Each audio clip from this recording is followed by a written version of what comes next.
I tried to figure myself out by getting a master's in psychology. And halfway through the process, I bumped into a journal article in Australia I don't know why it was studied in Australia, but it said PTG. And I dug into the article a little bit, and the title was Post-Traumatic Growth. And I thought about it. As I read it, it talked about PTSD. The research they did showed that PTG was more prevalent than PTSD.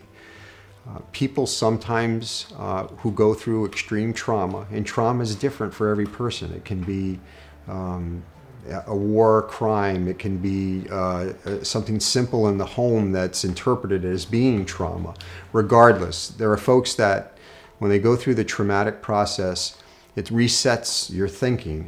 It brings up concepts of gratitude. It also has you think again about what direction your life is, and should it be in another direction, or what other options are there. So really, for me, it finally clicked for me that PTG, or post-traumatic growth, was essential to be sitting here and having written 2 books and talking to people about recovery and about having hope. There was no way to get from A to B without going through the trauma. And instead of always regretting the fact that I had to go through that, in an instant it clicked that post-traumatic growth, when you're stretched by adversity, you never come back to your original size.